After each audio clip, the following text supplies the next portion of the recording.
Ça va? Ouais. Oh, le mec il est super poli. Bonjour. Je vais tester des blagues. Si vous aimez, vous rigolez. Si vous n'aimez pas, vous me faites un doigt d'honneur, je saurai comprendre le message. D'accord? C'est des blagues sur mon téléphone. Pardon, désolé. Sur mon téléphone. Déjà, je m'appelle Alex Nguyen, je suis d'origine vietnamienne et je vous fais un cours de vietnamien. Vous voulez ou pas? Ouais. C'est car. Lui, il est à fond. Je vais t'expliquer.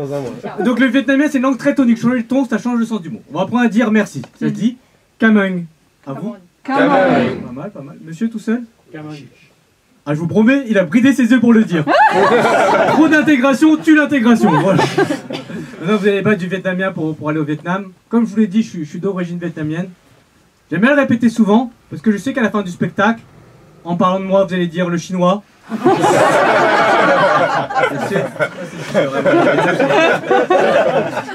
Il y a trop de préjugés sur les Asiatiques, et j'ai fait la remarque l'autre fois, je trouve qu'on a moins la cote que les femmes asiatiques. Et l'autre fois, je me suis dit aussi, on a moins la cote que d'autres communautés. Par exemple, l'expression un beau black. Les gens, ils disent ça, un beau black. Mais ils disent pas un beau chinois. Ah non. Ils disent un bon chinois. Merci la prochaine fois. Il y a trop de préjugés, et même des préjugés racistes contre les Asiatiques. Et c'est des préjugés sans fondement, sans argument. Une fois, j'ai un ami, je lui dis, pas un ami, une personne, il me disait, oui, j'en ai marre des Asiatiques. Ils rachètent tout. Ah bon?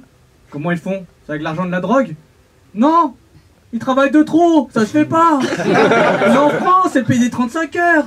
Et piétinent nos valeurs avec la petite pied de chinois. Il y a même des préjugés trop positifs sur les Asiatiques.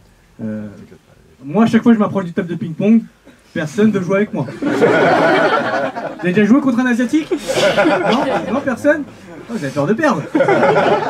Et l'autre fois, je jouais avec mon fils au ping-pong, mon fils qui est asiatique.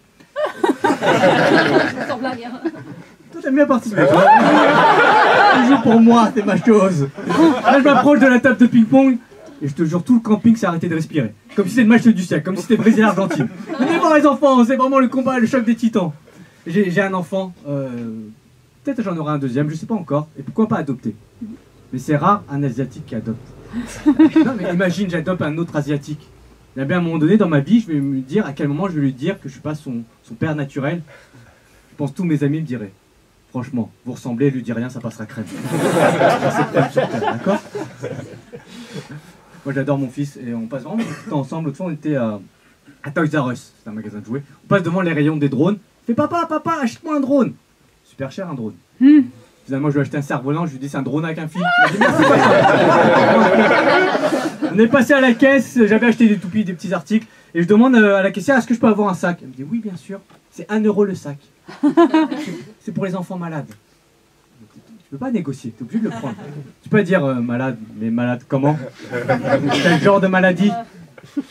La mucoviscidose? Pas intéressé. Il n'y avait pas des sacs moins chers pour les enfants constipés? 50 centimes, j'en prends 4. Et on a pris le métro pour rentrer. Prenez un peu le métro. Ouais. Il y a un truc bizarre, moi je prends certaines lignes de métro, ils font une annonce où ils disent il y a un pickpocket dans le métro. Il y a trop de suspense, on cherche, on dirait un escape game, tu vois. Moi j'aimerais qu'ils donnent un indice. Il a une moustache en forme de U. J'ai 3 minutes pour le trouver. Et je rêverais de faire l'annonce, j'attendrai le dernier métro en bout de ligne quand il ne reste plus que 2 personnes. Il a un pickpocket dans ce métro, il n'en restera qu'un, Et moi je prends la ligne 2 des fois. La ligne 2 elle est hardcore. C'est Barbès, Rochechouart, c'est Stalingrad. C'est tellement hardcore. Une fois il y avait une annonce, c'était attention, point. Il avait arrêté. Même moi j'ai pas envie d'être là. J'ai un enfant mais je l'ai qu'une semaine sur 2 parce que j'ai divorcé. J'ai divorcé de ma femme. Et c'est toujours... De quoi? Asiatique. Qui est asiatique. Il croit que c'est l'Arche de Noé. Non, c'est que par race, non. Non mais voilà, j'ai divorcé effectivement de ma femme. Mais c'est toujours bizarre de voir le nom de la personne qui t'accompagne dans ta vie changer. Avant je l'appelais ma chérie, puis la mère de mon fils. Maintenant je l'appelle la partie adverse. Et je veux t'as divorcé, les gens te disent toujours cette phrase. Non mais attends, un divorce ça peut bien se passer. Non, hein? C'est un petit peu comme dire non mais attends, une corrida ça peut bien se passer. Moi première fois de ma vie, j'allais au tribunal parce qu'il faut aller au tribunal pour divorcer. Et j'étais déçu de la justice française. Aller au tribunal en pensant trouver la justice, c'est un petit peu comme aller aux putes en pensant trouver l'amour. Nous, c'était une longue relation avec un enfant, longue relation virgule avec un enfant. Des préjugés sur l'Asie du Sud-Est. Et franchement, je veux pas choquer les gens, ça reste mon opinion. Je trouve que c'est des divorces pro maman. Je vous explique comment ça se passe. J'arrive dans la salle d'audience, le juge est une femme, l'avocat est une femme, ma femme est une femme. J'ai l'impression d'être invité à un gangbang, mais c'est moi qui est au centre du cercle. Il faut annoncer son divorce, il faut l'annoncer sur les réseaux sociaux. Vous êtes sur les réseaux sociaux? Oui. Twitter, Instagram, net échangiste? Non. Et quand t'es en couple sur Facebook, il y a un petit symbole, il y a un petit cœur, c'est trop mignon. Mais quand t'as divorcé, il n'y a pas de symbole. Moi, je proposais à Facebook un symbole, ça serait un chèque avec des ailes qui s'envolent vers un parti adresse. Tu verras plus jamais ton pognon, quoi, au bruit de corbeau. Un couple sur 2 divorce à Paris. Les gens sont désabusés en amour. Des fois, les gens ils disent l'amour est aveugle. Aujourd'hui, l'amour il n'est pas aveugle, il est tétraplégique. Plus personne ne veut faire d'efforts pour vivre à 2. J'ai une amie, je dis est-ce que tu crois à l'amour? Elle me dit non. Je dis, est-ce que tu crois aux extraterrestres? Elle me dit oui. Ouais, j'espère un jour rencontrer quelqu'un, même si c'est difficile. Parce que j'étais célibataire pendant longtemps pour mon divorce, et je psychotais, je voyais tout le monde en couple. Et moi, j'y arrivais pas. Je sais pas si des gens dans la salle ont été célibataires pendant longtemps. Ouais. Non, non, les autres, tout le monde baise après. Et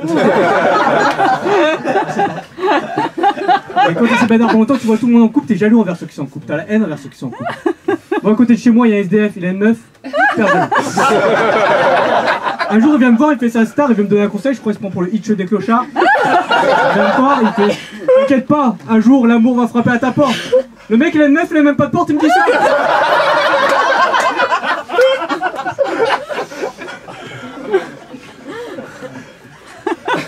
Il avait rencontré sa copine dans le métro. Et moi j'ai jamais rencontré personne dans le métro. La seule chose qui m'est arrivée dans le métro, j'étais assis sur un strapontin. Quelqu'un s'approche de moi, il me sort sa carte invalidité pour quitter de ma place, c'est normal. Mais imagine quelqu'un lui ressort une carte invalidité. Qu'est-ce qui se passe? Est-ce qu'il y a bataille? C'est comme Street Fighter, Final Round Combat, t'es un coupé dans la tête, j'ai pas de couper moignon.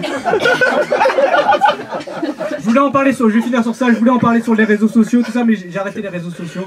Parce que je trouve qu'il y a trop de haters. Vous voyez ce que c'est? Les gens qui vous insultent.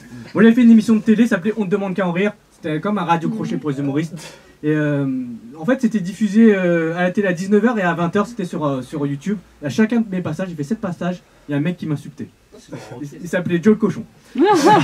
Et à chaque fois il m'insultait, il me dit c'était pire que la dernière fois. Mon pote, c'est mon premier passage.